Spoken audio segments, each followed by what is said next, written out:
Jake Morrison sat in the back row of the xenobiology lecture hall, watching as holographic images of alien creatures flickered above the central platform. The station's artificial lighting gave everything a cold, blue tint that reminded him how far from Earth he really was. Around him, 40 students from across the galaxy shifted in their various seats, each designed for their specific body types. Professor Velthar stood at the front, his crystalline skin catching the light from the holograms. His 6 eyes moved independently, tracking different students as he spoke. The Zentari had been teaching at the Galactic Academy for over 30 cycles, and his reputation preceded him. He was brilliant, fair, and occasionally dismissive of species he considered less evolved. "Today we discuss apex predators," Professor Velthar announced, his voice carrying through the translation devices each student wore. "Every world produces dominant hunters. These creatures sit at the top of their food chains, feared by all other species on their planets." The first hologram showed a massive creature covered in thick armor plates. It had 4 legs like tree trunks, and a jaw that could open wide enough to swallow a human whole. Jake recognized it from his studies as a Krethval from Sigma Prime. "This magnificent beast," the professor continued, "can crush stone with its bite. Its armored hide can withstand most conventional weapons. On Sigma Prime, entire civilizations built their cities in the mountains to avoid these predators." Several students nodded, impressed. Exerpole, an insectoid student from a high-gravity world, clicked his mandibles together in what Jake had learned was a sign of approval. Exerpole sat 3 rows ahead, his chitinous body reflecting the hologram's light. He had made it clear from day 1 that he considered himself superior to most of the class. The next hologram showed something that looked like a cross between a snake and a spider, with 12 legs and a mouth full of dripping fangs. Katie Walsh, sitting beside Jake, leaned forward with interest. She had been his friend since they both arrived at the academy 2 months ago. Both of them among only 3 humans in the entire student body. "The Skarmaw, from Theta Colony," Professor Velthar said. "Its venom can dissolve flesh in seconds. It hunts in packs, coordinating attacks with chemical signals. Highly intelligent, highly deadly." For the next 20 minutes, students shared stories about dangerous animals from their homeworlds. A Velusian student described flying predators with wingspans of 15 meters. A Korthen mentioned underwater creatures that could sense electrical impulses from kilometers away. Each story seemed designed to outdo the last. Exerpole finally spoke up, his voice buzzing through the translator. "On my world, we have the Kreshtar. Rock-crushing mandibles, exoskeleton that can withstand small explosions, and hunting instincts refined over millions of years. Even with modern weapons, they remain a threat to settlements." Other students made sounds of appreciation. Jake noticed that Professor Velthar seemed pleased with the discussion, nodding as each student shared their homeworld's terrors. Then the professor's eyes fixed on Jake, all 6 of them. "And what about Earth? Mr. Morrison, your planet is listed in our databases as having diverse fauna. What apex predators does humanity fear?" Jake straightened in his seat. He had been expecting this question eventually. "We have several. Tigers, bears, sharks, crocodiles. Each dominates different environments." Professor Velthar's fingers moved across his control pad, and the hologram changed. Images appeared above the platform. A Bengal tiger, orange and black stripes brilliant against green jungle foliage. A grizzly bear standing on its hind legs. A great white shark cutting through blue water. For a moment, there was silence. Then, someone in the front row laughed. It was a short, sharp sound, quickly joined by others. Within seconds, half the class was making various sounds of amusement. "That is your apex predator?" Exerpole turned in his seat to look at Jake directly. "It looks like a common pet from my neighboring colony. Soft fur, small teeth. How does it threaten anything?" A Velusian student whistled, their version of laughter. "I have seen more dangerous creatures in petting zoos. Earth must be a very gentle place." Professor Velthar held up one hand, calling for quiet. But Jake could see amusement in the way his eyes crinkled. The professor studied the data, scrolling beside the tiger image. Let us see. Average weight, 300 kilograms. Bite force, 1,050 pounds per square inch. Top speed, 65 kilometers per hour. He paused. These are certainly respectable numbers, but compared to the Kreithval, or even the Skarmaw, they seem rather modest. Earth is listed as a Class 9 death world in the database. Katie spoke up, her voice firm. That classification does not happen by accident. True. Professor Velthar acknowledged. However, Earth's gravity is only one standard unit, and your atmospheric pressure is quite moderate. Your temperature ranges are not particularly extreme. It is possible your planet simply produces quantity over quality in terms of predator efficiency. More laughter rippled through the class. Jake felt his jaw tighten, but he kept his expression neutral. He had learned early in life not to react when people underestimated him or his planet. His father had taught him that during their camping trips through Montana, where they had learned to respect the grizzlies that roamed the mountains. The striped one is actually quite pretty, one student said. I would like one as a companion animal. Exerpole clicked his mandibles again, this time in a pattern Jake recognized as mockery. Perhaps Earth's humans are apex predators because everything else is so harmless. They did not need to evolve much when their greatest threat purrs and takes naps in the sun. The class erupted in laughter again. Even Professor Velthar allowed himself a small sound of amusement. Katie's face flushed red, and she opened her mouth to argue. But Jake put a hand on her arm. Professor, Jake said, his voice calm and clear. Would it be possible for me to prepare a proper presentation about Earth's predators for the next class session? I think there is more context needed than what the basic database provides. Professor Velthar's eyes studied Jake for a long moment. Finally, he nodded. That would be acceptable. In fact, I encourage it. Understanding how different environments produce different evolutionary pressures is central to xenobiology. You will have 20 minutes next session to present your findings. Thank you, Professor. I look forward to learning about these gentle Earth creatures, Exerpole said, and the class laughed again. Jake smiled slightly. It was not a warm smile. I think you will find it educational. As the class ended and students filed out, still making jokes about Earth's tame animals, Katie turned to Jake. Are you actually going to do this? They are just going to mock us more. Maybe, Jake said, gathering his data pad. Or maybe they need to understand what a death world really means. What are you planning? Jake thought about the videos his brother Danny had sent him last month from the Wildlife Conservation Center. Videos the public never saw. Videos of what tigers could really do when they hunted. I am going to show them the truth. All of it. Katie looked at his expression and slowly smiled. I will help you research. Good. We have until next class. Jake glanced at the hologram still floating above the platform, showing the tiger in a peaceful pose. They think they know what dangerous looks like. Time to teach them about Earth.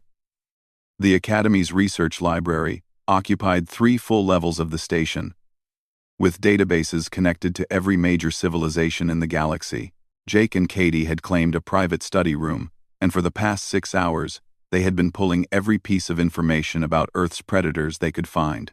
The problem is not the data, Katie said, scrolling through files on her screen. The problem is context. These numbers mean nothing to species that evolved on lighter gravity worlds. Jake nodded, making notes on his pad. Show a Velusian that a tiger can jump 10 meters horizontally, and they think it is normal. Their world has 0.7 standard gravity. Everything jumps farther there, so we need to show them what these abilities mean in practical terms. Katie pulled up a video file. I found hunting footage from a documentary team in India.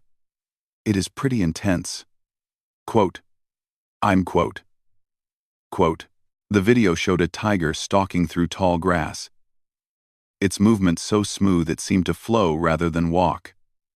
The camera angle suggested the filmmakers were very far away, using zoom lenses. Good choice, Jake thought. The tiger froze, its eyes locked on something outside the frame. Then it exploded forward. There was no other word for it. One moment still, The next moment, a blur of orange and black moving faster than seemed possible for something so large. The prey, a deer, tried to run, but the tiger covered 30 meters in seconds. The collision when the tiger hit the deer made Katie wince.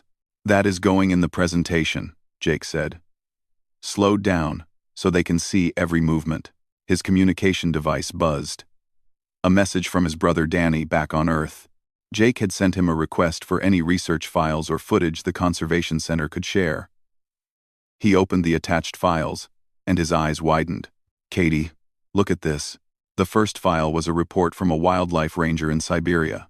It documented an encounter where a Siberian tiger had destroyed a hunter's camp, tearing through a reinforced cabin door to get at food inside. The claw marks in the metal door were photographed, deep gouges that spoke of incredible strength. Another file showed bite force analysis. The tiger's jaw pressure was not just strong in raw numbers.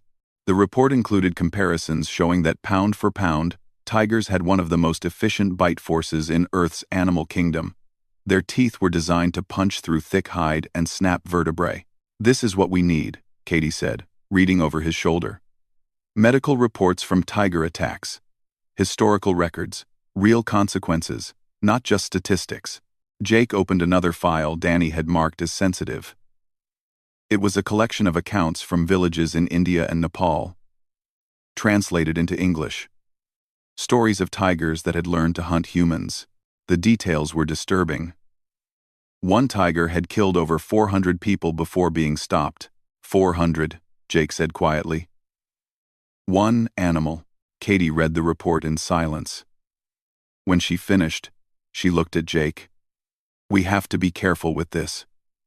We do not want to make it seem like we are bragging about our planet being dangerous." "I know. But they need to understand. These are not pets. These are not tame.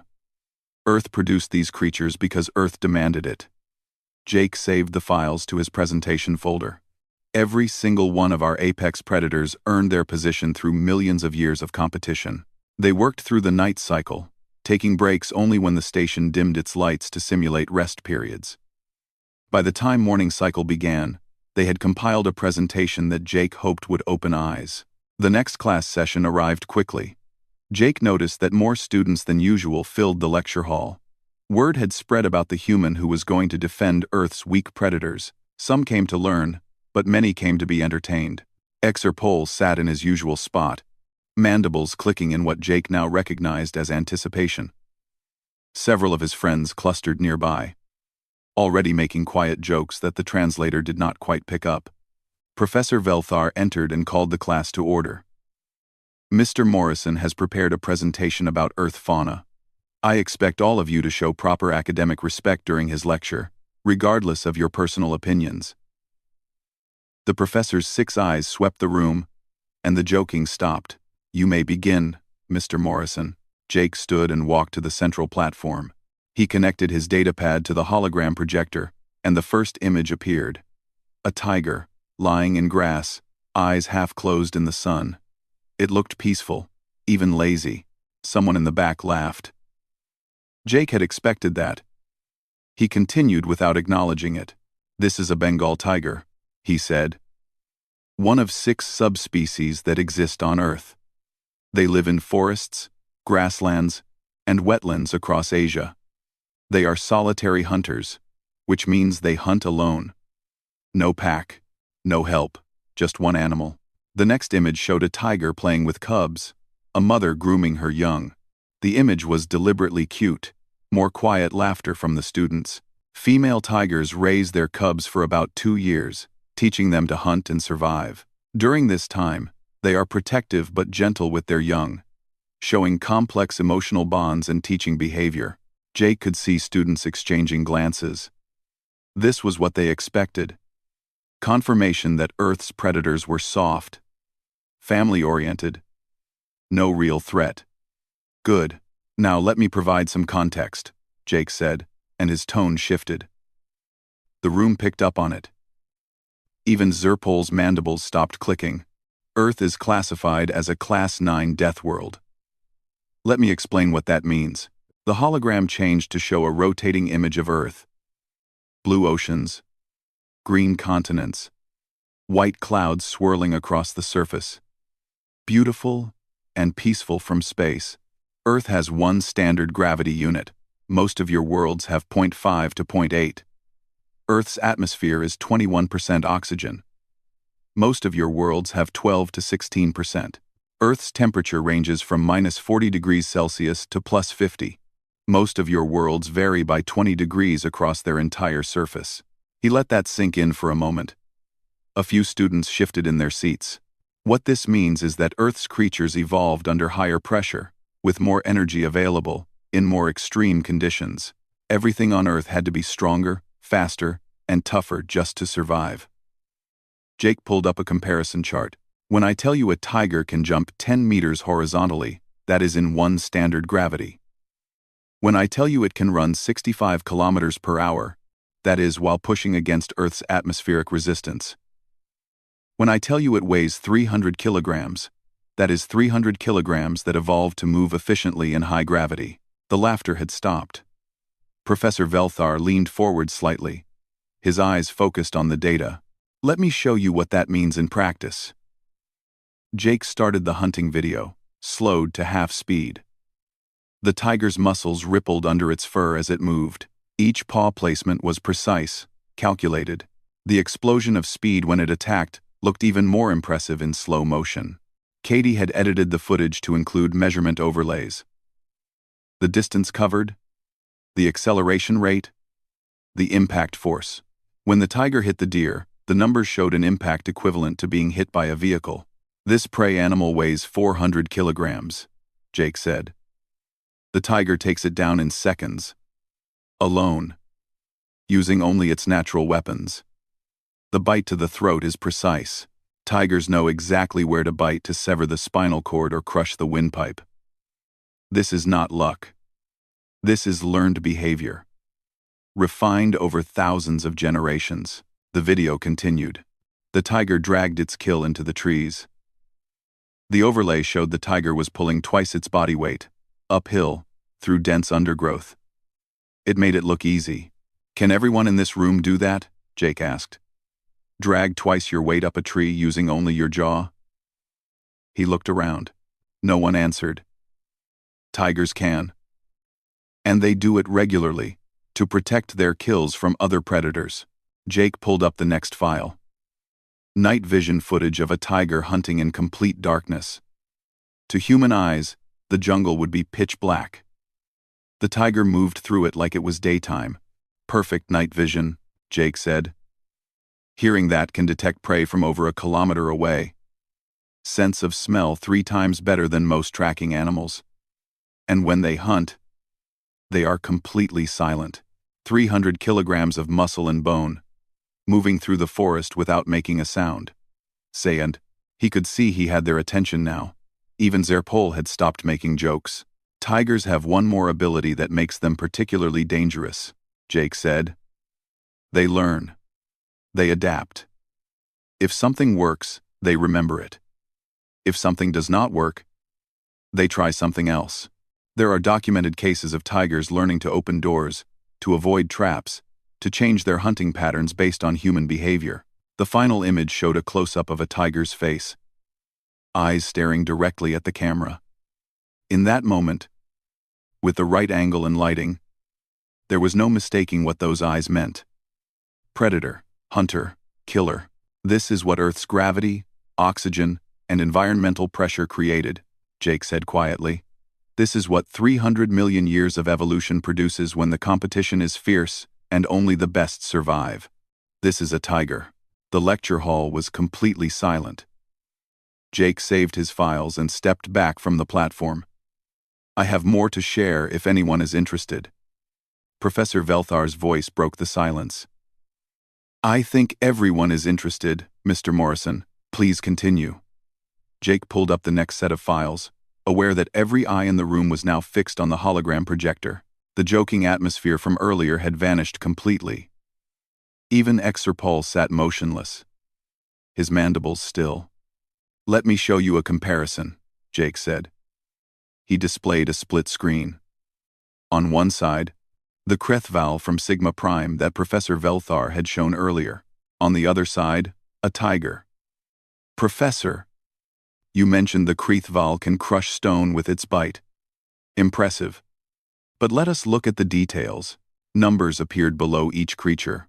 Weight, bite force, speed, hunting success rate. Environmental adaptability. The Kreethval is larger and has a stronger absolute bite force, Jake continued. However, Sigma Prime has 0.6 standard gravity. The Kreethval evolved to dominate in lighter conditions. It hunts in open plains, where it can see prey from far away. It relies on its armor for defense, which means it never needed to develop sophisticated attack strategies. Tess, he highlighted the tiger's statistics. A tiger evolved in full gravity, with dense jungle terrain.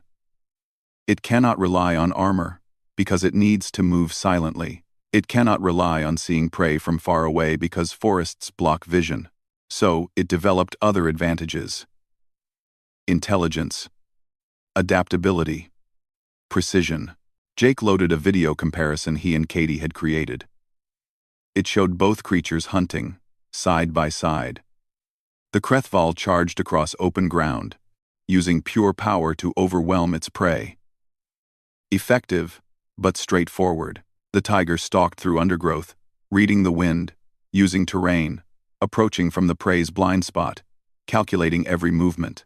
The Kreethval uses strength, Jake said. The tiger uses strategy. In their own environments, both are perfect predators. But if you moved each one to the other's world, the tiger would adapt in weeks. The Kreethval would struggle in dense jungle, where its armor becomes a burden and its prey can hide. A Velusian student raised a wing. But surely the tiger's hunting success rate is lower because of the difficult terrain? Actually, no. Jake pulled up the statistics. Tigers have a hunting success rate of about 20%. That sounds low until you understand that they hunt some of the most alert, fastest prey animals on Earth. Alone. The Kreethval's success rate is 35%, but it hunts in packs on open ground against prey that evolved in lighter gravity. He let that information settle for a moment before continuing. Now let me show you what tigers can really do when they decide something is prey. The next video made several students lean back in their seats. It showed a tiger hunting a water buffalo, an animal that massed over 700 kilograms and had horns designed for fighting. The buffalo was not helpless. It fought back, using its size and weapons. For nearly a minute, the two animals battled. The tiger dodged the horns, staying low, using speed and flexibility. When it finally got a grip on the buffalo's throat, the fight ended in seconds. That buffalo is more than twice the tiger's weight, Jake said. Heavily muscled, armed with natural weapons, fighting for its life. The tiger still won. Not through luck. Through skill earned over millions of years of evolution, Professor Velthar spoke up. These are impressive capabilities. But you mentioned earlier that humans evolved alongside these predators. How did your species survive in the same environment? Jake had been waiting for this question.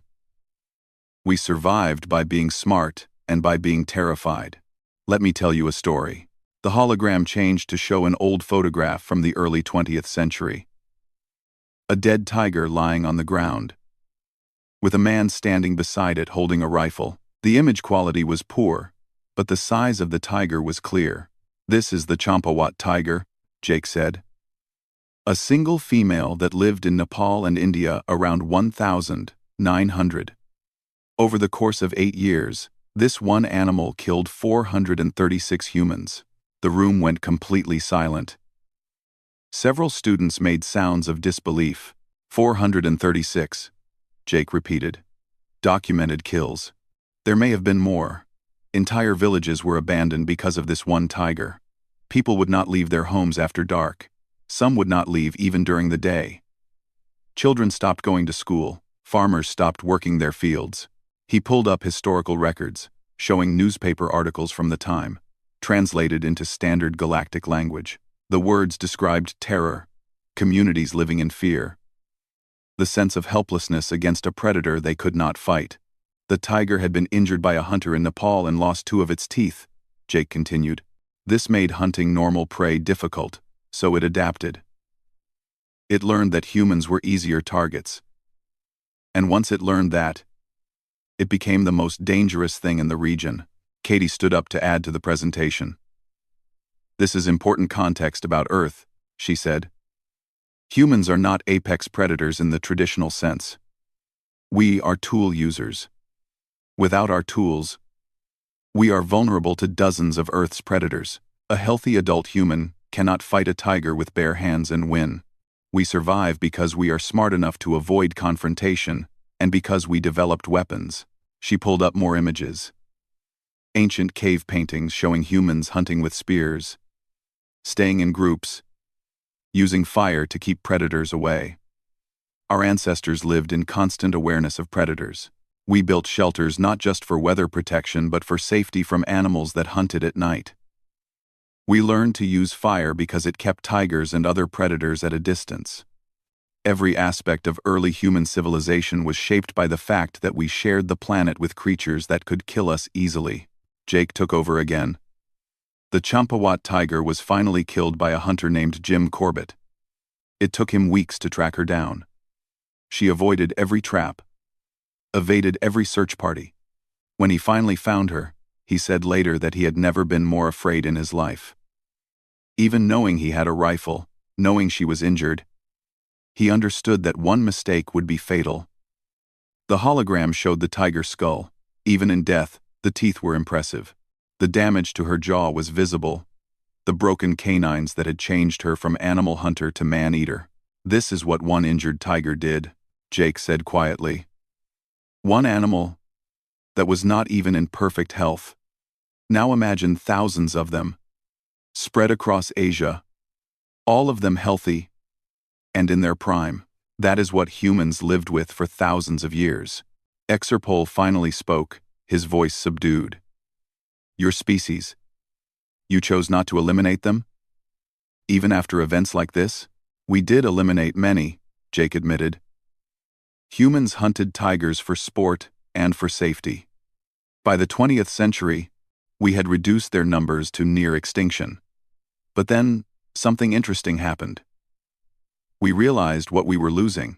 He showed images of modern conservation efforts, protected reserves, breeding programs, anti-poaching patrols. We chose to save them, to protect them, to try to repair the damage we had done. Not because they stopped being dangerous. They are still dangerous. People still die from tiger attacks every year.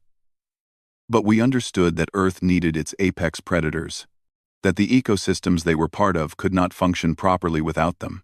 That makes no sense, a Corthan student said. Why preserve something that kills your people? Katie answered. Because we learned that the world is not about just one species winning. Tigers kill some humans. But they also control populations of herbivores that would otherwise destroy forests. They maintain balance. And beyond practical reasons, we learn to see value in life that is not human. Tigers are beautiful, intelligent, powerful. They deserve to exist, even if that existence is sometimes dangerous to us. Jake could see confusion on many alien faces. The concept seemed strange to species that had conquered or eliminated their own predators long ago. Let me show you a few more examples of what Earth produced, Jake said. He loaded a rapid-fire series of videos. A great white shark breaching the water to catch a seal. All 5 meters and 2 tons of predator launching completely out of the ocean. A saltwater crocodile taking down a bull shark, showing that even ocean predators were not safe. A grizzly bear flipping over a boulder that weighed hundreds of kilograms like it was made of foam. Each video brought new reactions from the students. Gasps. Clicking. Whistling.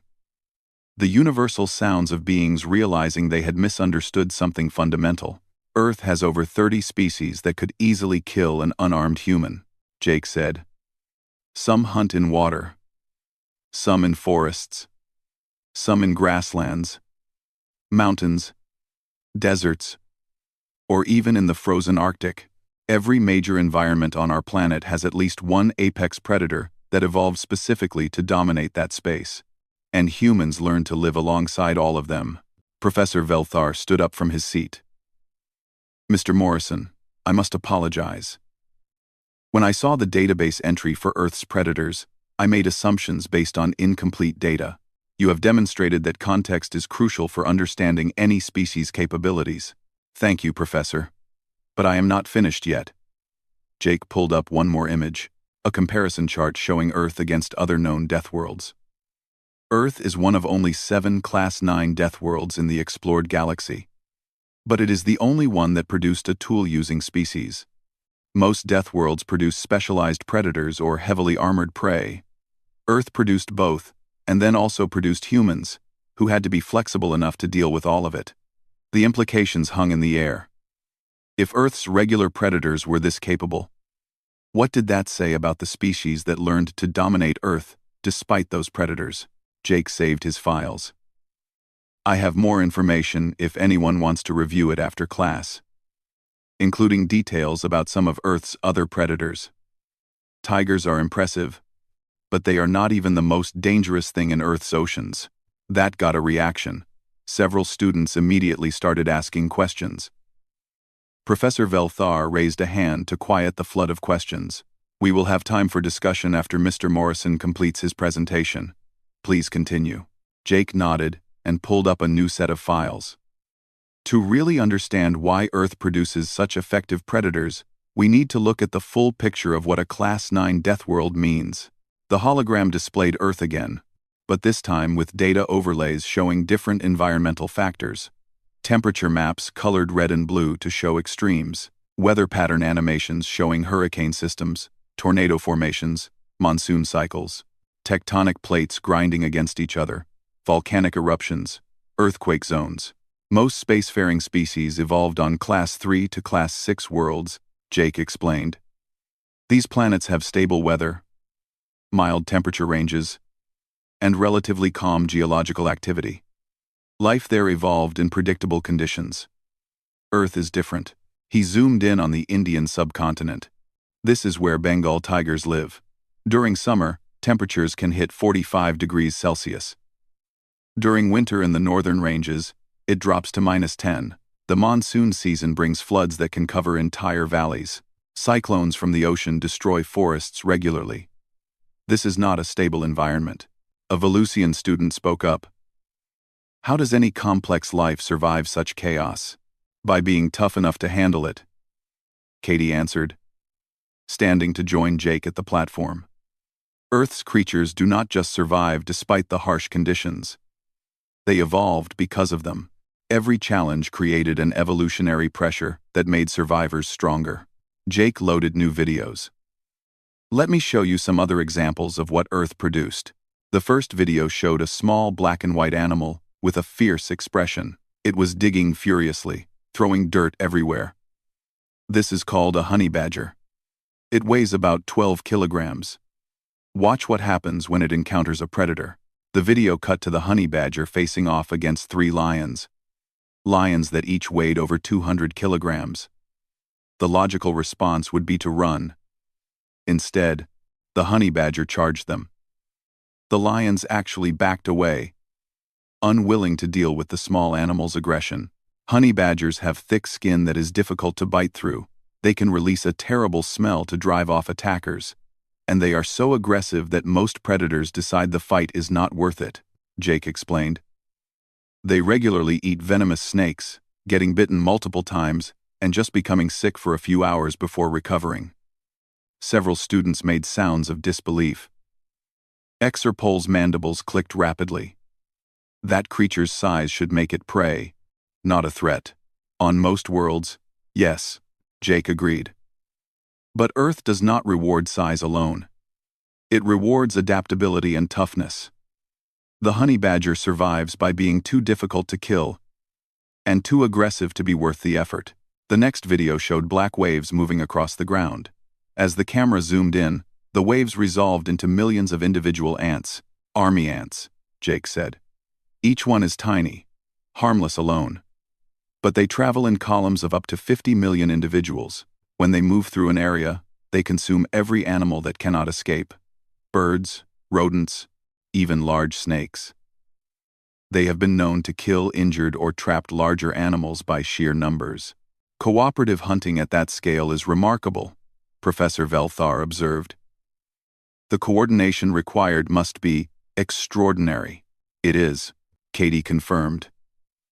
And it is just one of many examples. Earth has everything from solo ambush predators like tigers, to pack hunters like wolves, to swarm hunters like these ants. Every strategy you can imagine. Earth has a species that perfected it. Jake pulled up footage of orcas, black and white shapes moving through dark water. These are called orcas, or killer whales. They are the ocean's apex predators. They hunt in family groups using coordinated tactics. They have been observed teaching their young specific hunting techniques, passing down knowledge through generations. The video showed orcas creating waves to wash a seal off an ice floe, working together with perfect timing. Another clip showed them stunning fish with tail slaps, making prey easier to catch. Tool use, teaching, coordination, and planning, Jake said. Orcas have complex social structures and communication. They are not just predators. They are intelligent predators who think about their hunting strategies. A Corthan student raised a tentacle. You keep showing us predators. But earlier you mentioned herbivores that are also dangerous. How can a plant eater be a threat? Excellent question. Jake loaded new files. Earth's herbivores evolved alongside its predators. They had to develop defenses to survive. Many became just as dangerous as the things hunting them. The hologram showed a massive gray animal with a long, flexible nose and huge ears. This is an African elephant. It weighs up to 6,000 kilograms. It is a herbivore, eating only plants.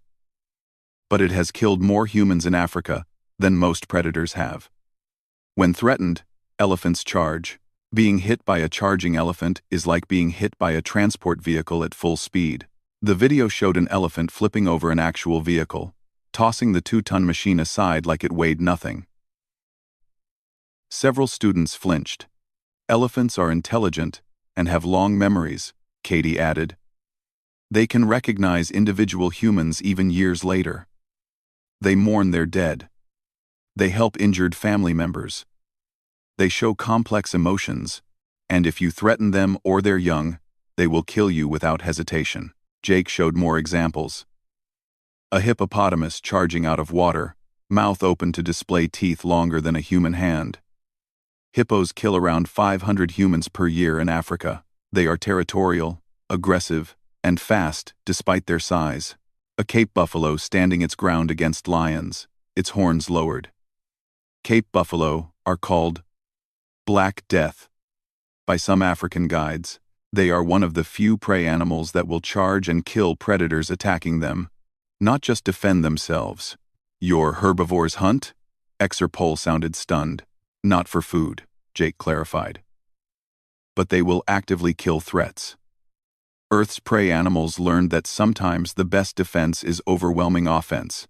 If you are strong enough and tough enough, predators learn to hunt something else. Professor Velthar was making notes on his datapad. This explains much about human behavior.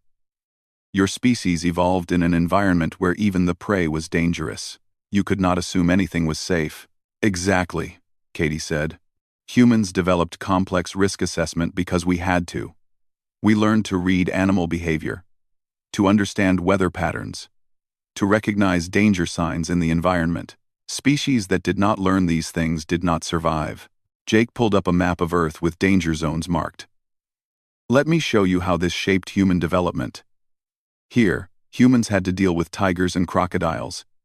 Here, with lions and hippos. Here, with bears and wolves. Here, with venomous snakes and spiders. There is no place on Earth's landmass where early humans did not face multiple deadly threats. The map colored different regions based on predator density. Almost the entire map showed dangerous areas. Only the most extreme deserts and frozen areas had fewer predators, and those had environmental dangers that were just as lethal. We learned to use fire to keep night predators away, Jake continued. We learned to build shelters that could withstand both weather and animal attacks. We developed spears, bows, and other weapons not primarily for hunting, but for defense.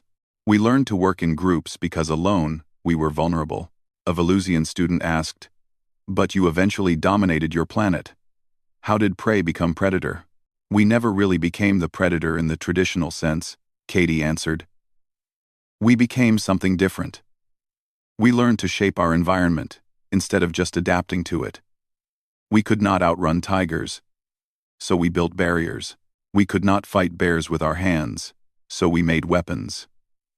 We could not survive extreme weather naturally, so we made clothing and shelter. Tool use, Professor Velthar said, combined with social cooperation and knowledge transfer. You adapted by changing the rules. Yes, Jake agreed.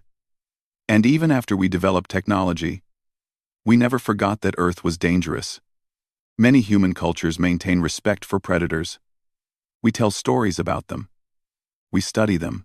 We teach our children to recognize danger signs. It is built into how we think. He pulled up modern footage of tigers in wildlife reserves, with humans carefully observing from protected vehicles.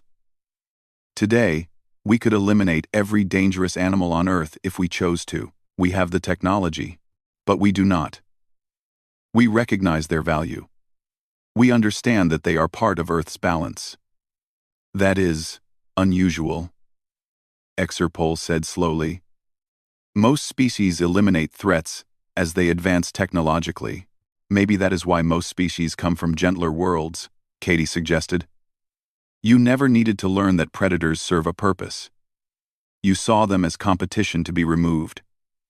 We learned they were part of the system that made our world work. Jake loaded one final comparison chart. It showed Earth's biodiversity numbers compared to other known inhabited worlds. Earth had 3 times the species diversity of the average Class 6 world.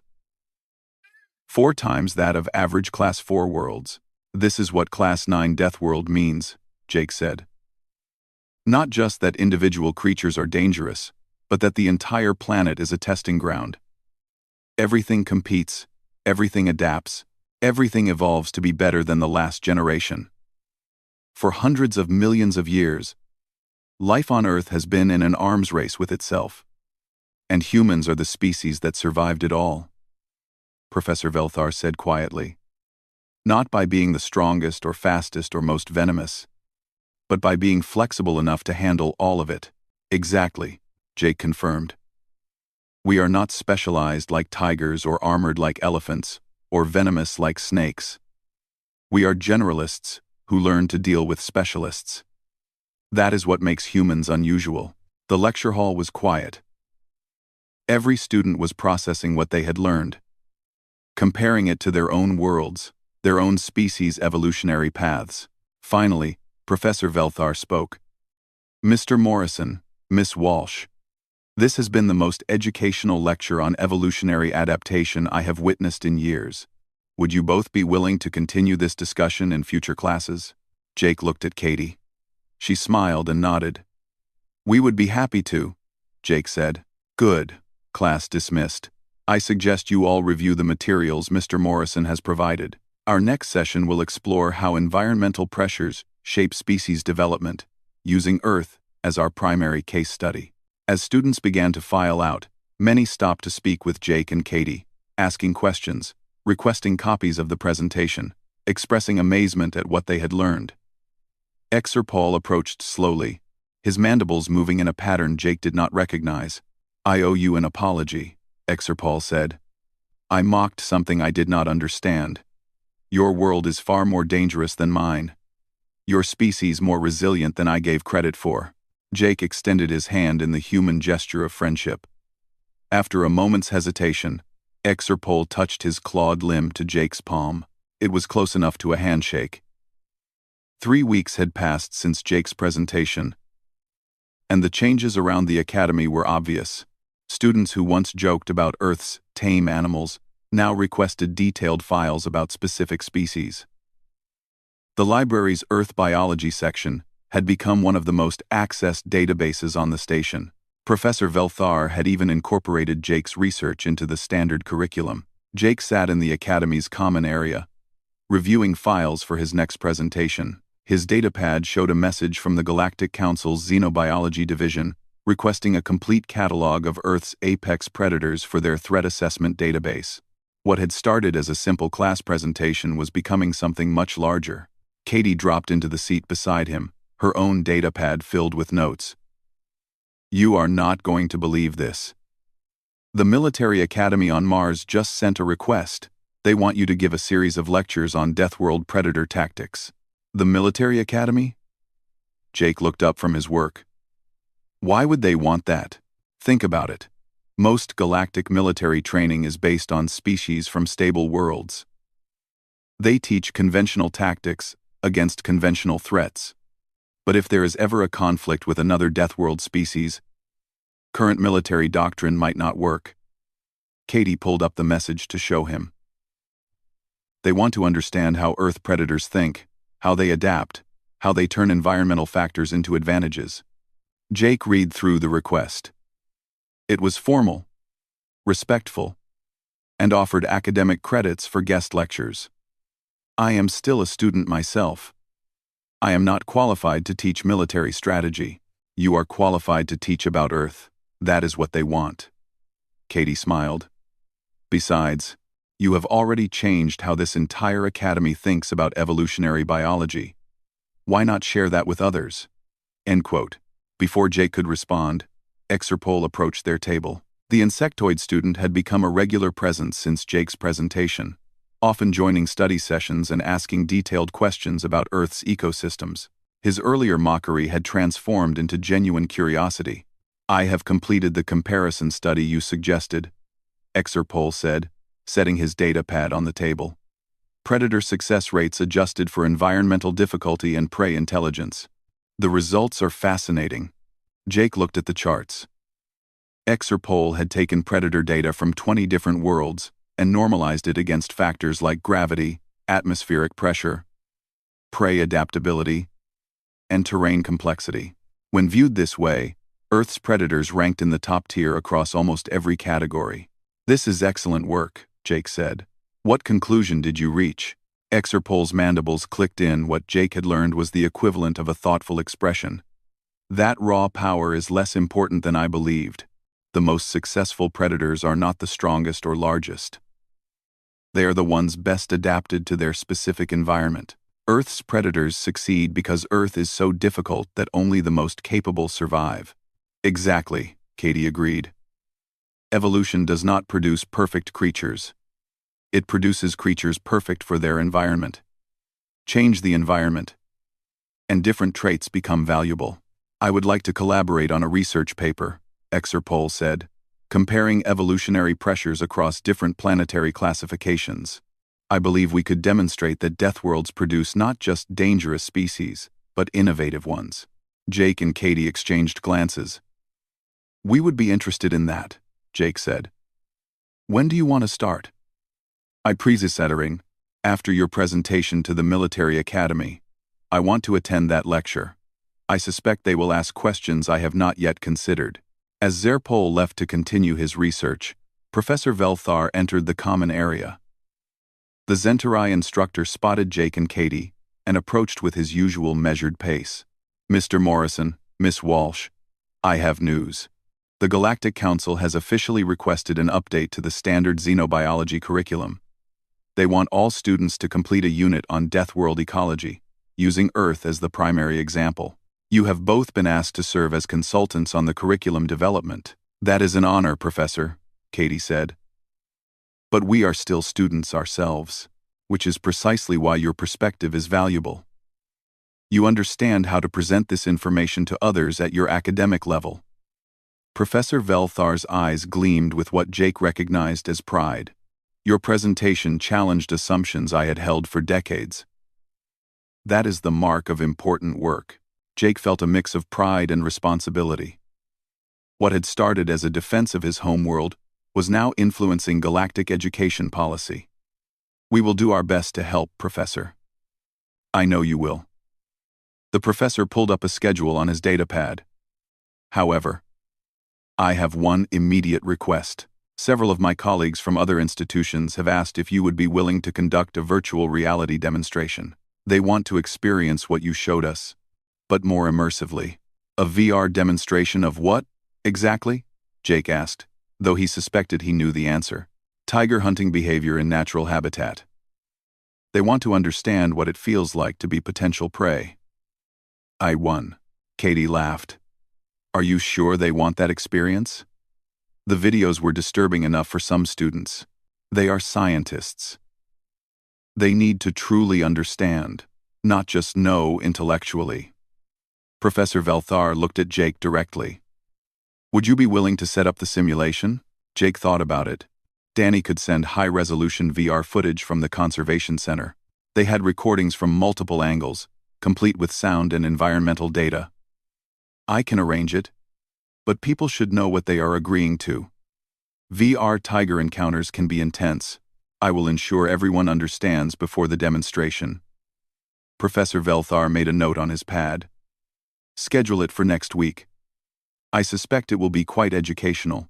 The next week arrived quickly. Jake had worked with Danny to create a VR experience that was both accurate and safe. The simulation would place participants in an Indian jungle at dusk, the time when tigers preferred to hunt. They would experience what it felt like to be in tiger territory with limited visibility and no weapons. The demonstration room filled with professors from across the academy's faculty. Professor Velthar was there, along with instructors in physics, chemistry, military history, and comparative sociology. Even the academy's director had decided to attend. All of them wore VR equipment, ready to be transported to Earth. Remember, Jake said before starting the simulation, this is based on actual tiger behavior patterns. The environment is realistic. If you feel uncomfortable at any time, you can remove the equipment and exit the simulation. Katie started the program. The faculty members suddenly found themselves standing in dense jungle. The light was fading, casting long shadows through the trees. Sounds of insects and distant birds filled the air. Everything looked and felt real. Jake, monitoring from outside the simulation, could see what they were experiencing through the displays. The faculty members were looking around, taking in the jungle environment. They seemed calm, curious. Then Jake activated the tiger. It started subtly. A rustle in the undergrowth about 30 meters away. Most of the faculty noticed it. Turning to look. Nothing visible. Just vegetation moving slightly. Then, silence. For 2 minutes. Nothing happened. The faculty members relaxed slightly, some starting to examine the plant life around them. That was when the tiger appeared, not rushing in, not charging. Simply there, as if it had materialized from the shadows. Standing perfectly still, about 15 meters away, eyes fixed on the group. In the VR simulation, those eyes seemed to look directly at each person.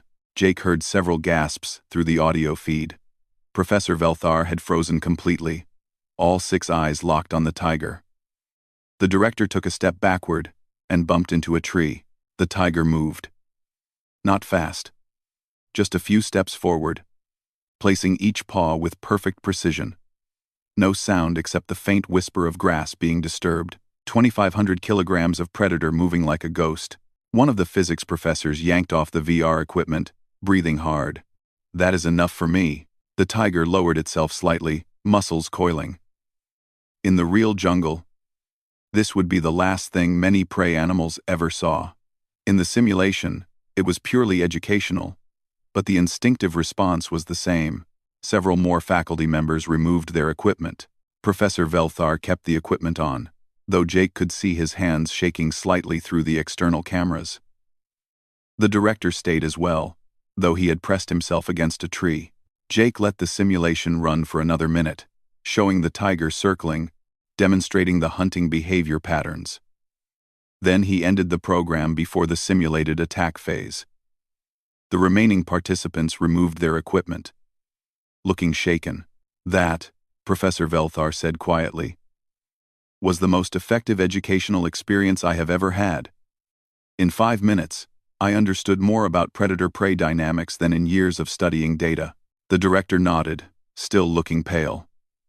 When the tiger appeared, every instinct I have screamed danger. My species has not faced natural predators for thousands of years. Yet my body knew it was looking at death.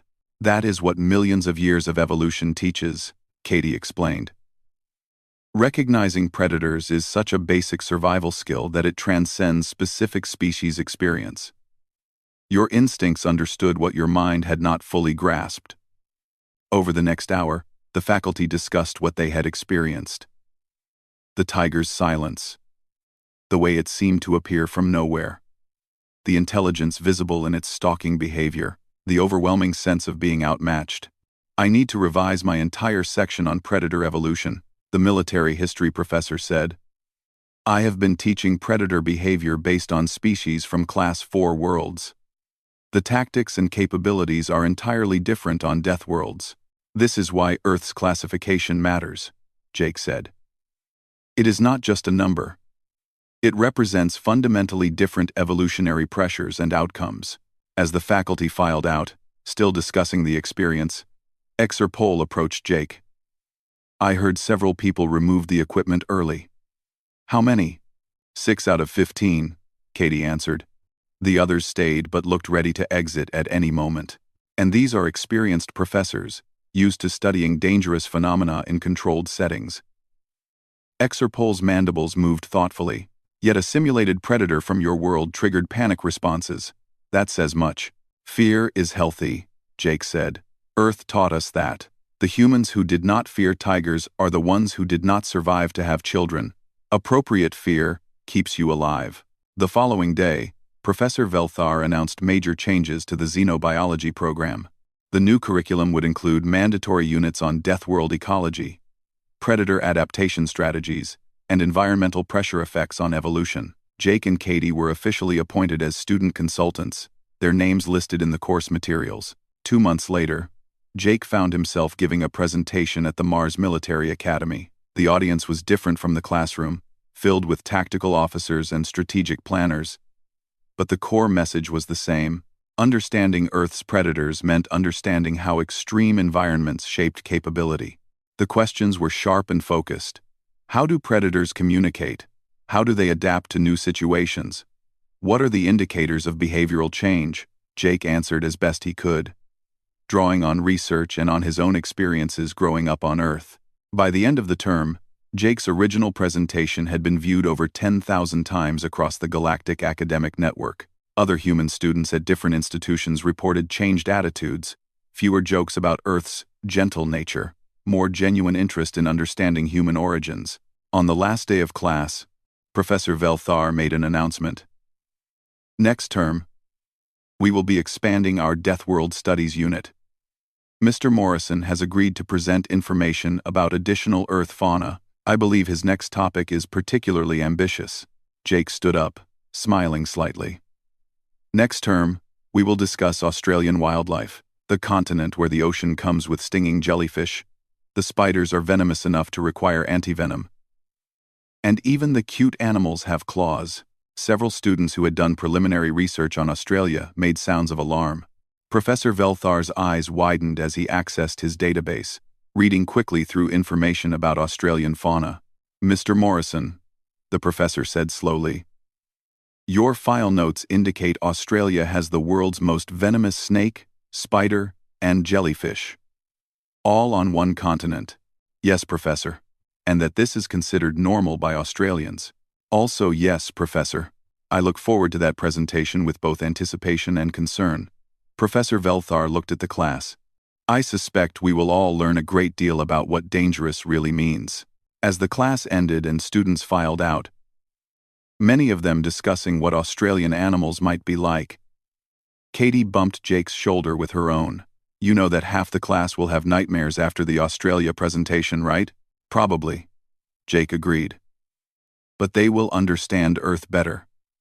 They will understand why humans developed the way we did, and maybe they will think twice before assuming anything from a Class 9 Deathworld is harmless. Mission accomplished. Then, Jake looked out the viewing port at the stars beyond the station. Somewhere out there was Earth, spinning through space with its deadly oceans and dangerous jungles and venomous deserts. Home. Mission accomplished. Now we just have to explain what a saltwater crocodile is without causing mass panic. Katie laughed. Good luck with that.